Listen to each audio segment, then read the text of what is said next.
de enero en Buenos Aires. ¿Se trata de una historia de unas chicas puritanas o es un nuevo modelo del deseo femenino? Estamos con la periodista y escritora Laura Ramos. Hola Laura, gracias por estar aquí. Gracias a vos. Laura es autora de Infernales, La Hermandad Brontë, bueno, de otras autoras del otro lado del Atlántico, Gran Bretaña, pero también del siglo XIX, mujeres que escriben. Y además tiene como primera novela, ya hace muchos años, ¿de cuándo es? Diario íntimo de una niña anticuada. Sí, es de hace varios años, creo que fue del 2005. Bueno, en esa novela la voz de la protagonista cuenta su propia historia desde la mirada quizás de un personaje eventual de Mujercitas, ¿no? Una voz parecida a las del siglo XIX. ¿Qué tiene esa voz tan particular, que es tan reconocible y se puede aislar de época en época? Bueno, yo creo que Mujercitas construyó arquetipos en los cuales las muchachas de las distintas generaciones nos fuimos identificando. Una se identificaba con Meg, otra con Joe, otra con Beth, alguna con Amy o con rasgos de una u otra. O sea, esos arquetipos que construyó Louisa May Alcott fueron, por lo menos hasta ahora, son inmortales. Lo curioso es que este manual de femineidad que escribió Alcott en el siglo XIX haya sido escrita por una disidente sexual, porque Louisa May Alcott era una disidente sexual y el personaje de Joe, con el que tantas chicas se identificaban, era una disidente sexual que decía... ¿Qué quiere decir disidente sexual en el siglo XIX? En el siglo XIX significa que la Joe decía que ella escondía un hombre detrás del delantal de costura, decía que quería ir a la guerra y luchar junto a los hombres, y ella decía que quería ser un hombre. O sea, todo el tiempo Joe en la novela que todas leíamos encantadas, y las madres convencionales estaban como celebrando que sus hijas las leyeran,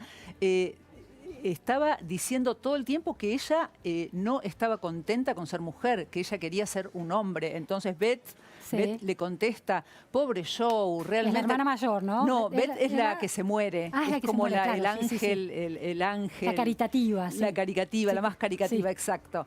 Beth le dice, pobre Joe, tienes que conformarte con ser una muchacha y estar con nosotros cuando vos lo que querrías es ser un muchacho. Bueno, está bien, puedes ponerte un nombre de varón y hacer de hermano nuestro. Claro. Ahora, Laura, tengo varias preguntas ahí. La autora decía, Alcott también era una disidente sexual. Sí. ¿En qué términos? Bueno, ella quería ser soltera, nunca quiso casar a Joe con Lori, se negó cuando sus editores la presionaban para que lo haga, y las cartas de los lectores desbordaban la oficina de la editorial pidiéndole... Lori era el vecino, el joven vecino, ¿no? El joven vecino era Lori, el hijo muchachito. de un rico. Exacto, nieto de un hombre rico, sí, que era el vecino de ellos, que era encantador. Y que también es un personaje muy interesante, pero digamos, Louisa May Alcott se negó a casar a Joe con Lori porque no quería que se casara Joe. Decía que tenía que ser soltera, que tenía que ser una mujer escritora soltera como ella lo fue.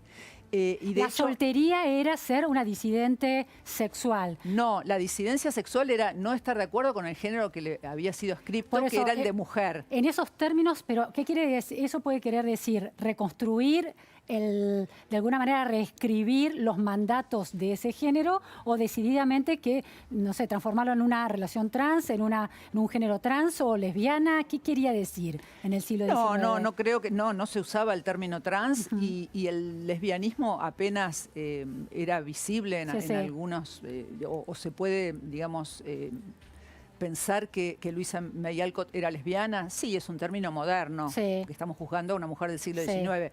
Pero ella, digamos, tenía su amiga de los días nublados, eso lo cuenta en una carta, pone... tengo la doctora W, es mi amiga de los días nublados, dice ella. Vivió sola en Boston, no le gustaba vivir en Concord, en el pequeño pueblito, odiaba esa casita que describió con tanta genialidad, odiaba ese pequeño íntima, pueblo, la detestaba, no podía escribir ahí, ella. Claro. O sea, Louisa May Alcott era un personaje mucho más profundo. Mujercitas es una valija de doble fondo. En el doble fondo está el pelo de Joe, de Louisa May Alcott, llegaba hasta los tobillos.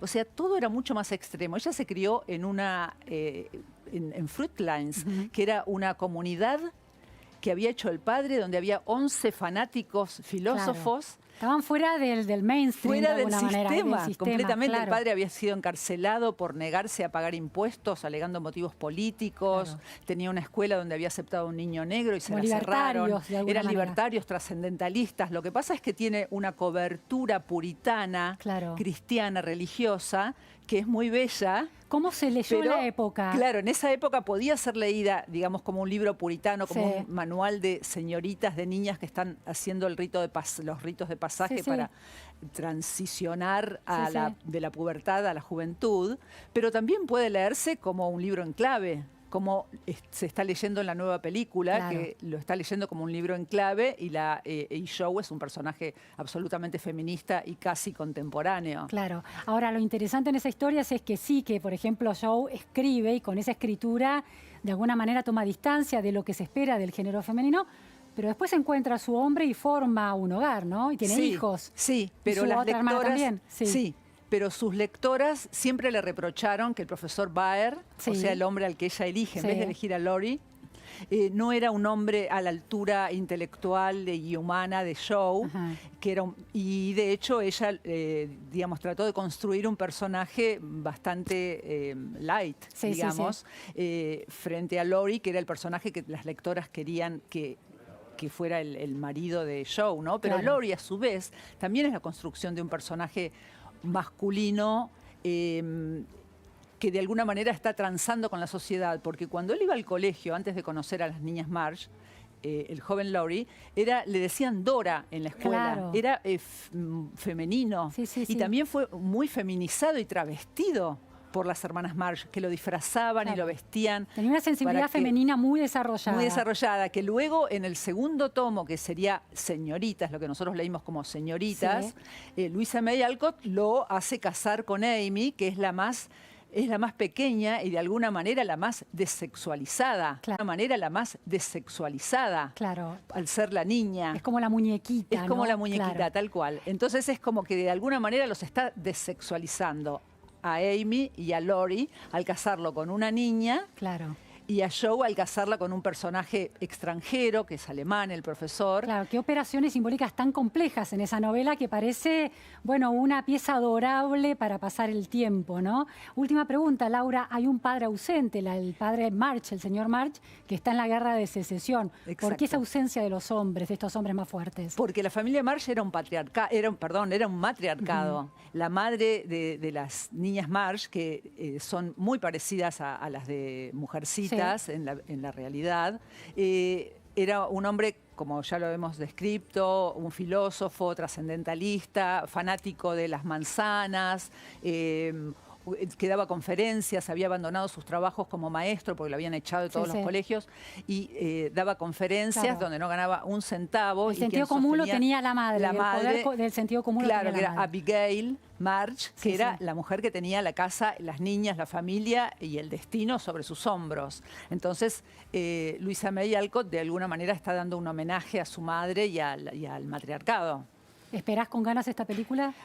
Con muchísimas ganas, pues las fanáticas amamos y agradecemos todo lo que nos venga relacionado con Mujercitas. Bueno, 23 de enero es tu cita, Ahí entonces, estamos. Laura. Muchísimas gracias. Gracias a vos. Por esta explicación. Hemos llegado al final de la repregunta, noticias a fondo, la repregunta 2020, pero no se va.